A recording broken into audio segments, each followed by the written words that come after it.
Question है find the area of segment A Y B shown in figure 11.6 if radius of circle is 21 centimetre and angle A O B equals to 120 degree use pi is equals to 22/7। तो area of segment, यहाँ आपको segment नजर आ रहा है, ये जो blue colour से shade किया है ना, वही रीजन क्या कहलाएगा, सेगमेंट कहलाएगा। तो हमें इस सेगमेंट का एरिया फाइंड करना है।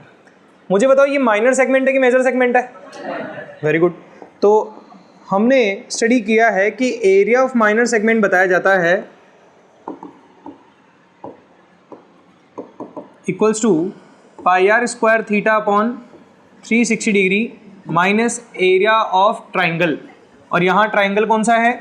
A O B. देखो ये फिगर पर डिपेंड करेगा कि ट्राइंगल का नेम क्या देना है। यहाँ पर ट्राइंगल का नाम ए ओ बी है, इसलिए मैं ए ओ बी लिख रहा हूँ। अच्छा, पता है ये फॉर्मूला कैसे बना, इस चीज़ को समझे। देखो ध्यान दो, अगर ये पूरा पार्ट क्या कहलाएगा, सेक्टर। सेक्टर का एरिया क्या है? Pi r square theta upon 360 degree. इसमें से अगर मैं ट्राइंगल का एरिया माइनस कर दूं तो किसका एरिया बचेगा? सेगमेंट का एरिया। इसलिए लिखा है area of minor segment is equals to area of sector minus area of triangle A O B. Simple सी बात है। Are you getting this? तो यहाँ हम आर की वैल्यू क्या रखें?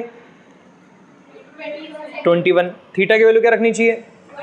120 डिग्री। ठीक है, तो इसमें तो पुट करके निकाल लेंगे। अब केवल बात इसकी करते हैं, किसकी? Area of triangle A O B की। ध्यान दो, here area of triangle A O B मैंने आपको दो मेथड से सोल्व करना बता रहा हूं मैं आपको, है ना।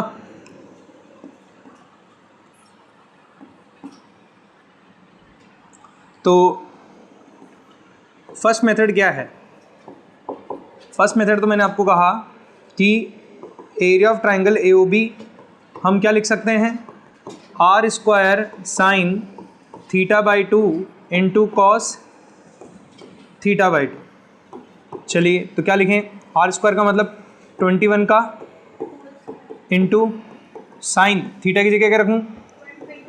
120 degree upon 2 into cos 120 degree upon 2। ठीक है, यू नो दैट कि 21 का स्क्वायर क्या होता है? 441। 120 अपॉन 2 कितना बनेगा? 60। और साइन 60 की वैल्यू क्या होती है? √3/2। ठीक है, अगेन यहाँ बनेगा 60। कॉस 60 की वैल्यू क्या होती है? अब अगर हम इसे सॉल्व करें तो ये बनेगा 441 √3 अपॉन 4, और यूनिट क्या लिख देंगे? Centimetre square. तो सेकेंड मेथड किसके लिए बेटा? Area of triangle A O B के लिए। ध्यान दो, इसके लिए क्या करेंगे? इसके लिए मैं let draw a perpendicular from O to AB which is OM। मुझे सेंटर से कोड पर एक परपेंडिकुलर ड्रॉ करना पड़ेगा और उस परपेंडिकुलर नाम में क्या दे रहा हूं? यहां पर OM दे रहा हूं। Is it clear? ठीक है। आफ्टर दैट क्या मैं ये कह सकता हूं कि अब इस ट्राइंगल का बेस में ए बी मान सकता हूँ और हाइट क्या मान सकता हूँ? ओ एम मान सकता हूँ। Is that clear? So area of triangle A O B क्या लिखा जा सकता है? Half into A B into, मुझे बताओ क्या ए बी गिवन है हमें? गिवन है क्या? क्या ओ एम गिवन है हमें? मतलब ये दोनों हमें निकालने पड़ेंगे, और ये दोनों हम निकालेंगे बाय यूजिंग द ट्रिग्नोमेट्री। कैसे निकालेंगे? ध्यान से समझना, फोकस करना। आपने अब तक ये तो पढ़ा है कि सेंटर से कोड पर बनाए गए परपेंडिकुलर से कोड बाइसेक्ट हो जाती है, ये तो पढ़ा है आपने। ठीक है, that when a perpendicular is drawn from centre to the code it will bisect the code, पढ़ा है ना आपने।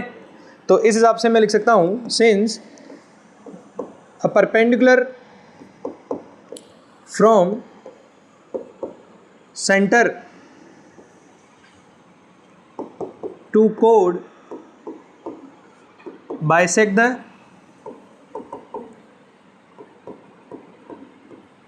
इस थ्योरम से मैं कौन से दो पार्ट को इक्वल कह सकता हूं? ध्यान देना, AM और MB। चलिए ठीक है, इसे इक्वेशन फर्स्ट नाम दे देते हैं, ठीक है, इसे इक्वेशन सेकंड दे देते हैं और इसे इक्वेशन थर्ड दे देते हैं। ध्यान दें आप, ठीक है। नाउ मैं आपको आज एक और इंफॉर्मेशन बताता हूं that a perpendicular from centre to code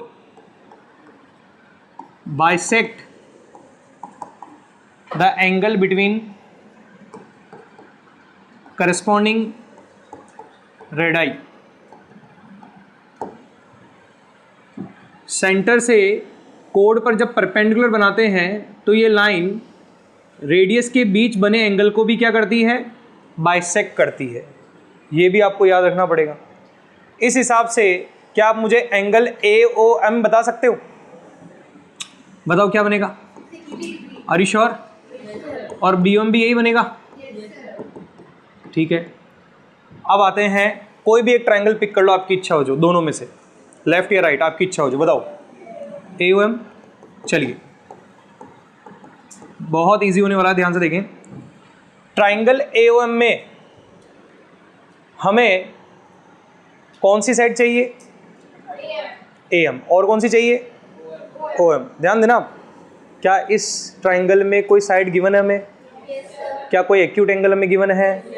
तो क्या हम AM और OM फाइंड कर सकते हैं? चलिए, जो एंगल गिवन है उसके रेस्पेक्ट में कौन सी साइड गिवन है? जो एंगल गिवन है इसके रेस्पेक्ट में कौन सी साइड गिवन है? और फाइंड क्या करना है? बेस। और पहले क्या फाइंड करना चाहोगे? बेस। चलो, बेस का मतलब OM। बताइए, बेस और हाइपोटेन्यूज का कॉम्बिनेशन किस में मिलता है आपको? Since cos theta is equals to B upon H, तो cos 60 degree is equals to OM upon 21। Agree करते हो? cos 60 डिग्री की value is equals to OM upon, तो यहाँ से क्रॉस मल्टीप्लाई करेंगे तो मिलेगा 21 इज इक्वल्स टू, तो OM इज इक्वल्स टू क्या मिल जाएगा? 21 अपॉन 2 सेंटीमीटर। एग्री करते हो? अरे भाई श्योर हो क्या सभी? यही आएगा। क्या आ गया? OM आ गया। OM के बाद क्या फाइंड करना है हमें? AM। AM एंगल के रेस्पेक्ट में कौन सी साइड है? और कौन सी साइड गिवन है हमें? हाइपोटेन्यूज। तो कौन सा trigonometric ratio? Sine theta equals to क्या होता है? साइन 60 डिग्री, P लिख देते हैं AM और H लिख देते हैं 21। साइन 60 डिग्री की value is equals to AM upon 21। Cross multiply करेंगे तो बनेगा 21√3 is equals to twice AM। तो AM इक्वल्स टू क्या बन जाएगा? 21√3 upon 2 AM, sorry 2 centimetre. Agree करते हैं? AM निकाल लिया अपन ने, तो बताओ AM तो निकाल लिया, लेकिन हमें तो किसकी ज़रूरत है? हमें ज़रूरत है AB और OM की। तो क्या निकालना बाकी रह गया? AB। AB कैसे निकालें अपन? हाँ, AB is equals to twice of AM, so that is equals to 2 into 21√3 upon 2 से, that is equals to 21√3 centimetre. ये किसकी वैल्यू आ गई? AB की। AB की वैल्यू आ गई, तो बताओ एरिया ऑफ ट्रायंगल निकाल सकते हैं? इसे इक्वेशन OM निकाला ना अपन ने, हाँ, इसे इक्वेशन 4 नाम देते हैं, इसे इक्वेशन 5। तो बाय इक्वेशन सेकंड, 4 और 5 एरिया ऑफ ट्रायंगल AOB क्या लिख सकता हूँ? हाफ इंटू, AB की जगह क्या रखूँ? 21√3 और इंटू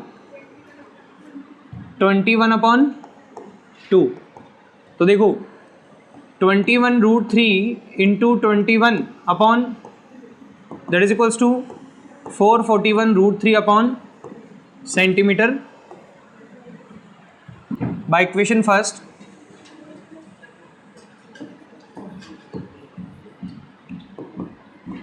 फर्स्ट क्या लिख सकते हैं? Area of minor segment equals to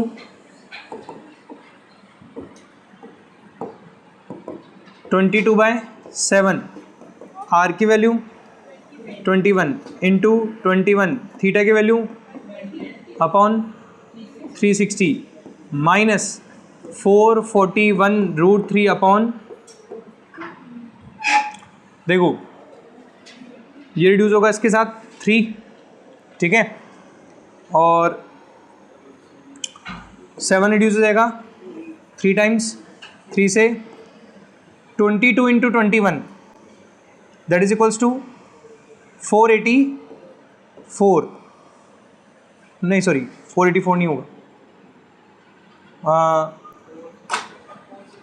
462 minus 441√3 upon 4 और सेंटीमीटर। इसको और तो सोल्व कर नहीं सकते, क्यों नहीं कर सकते? क्योंकि ये दोनों अनलाइक टर्म्स है जिसे हम सब्ट्रैक्ट नहीं कर पाएंगे। तो this is the final answer, यही फाइनल आंसर है।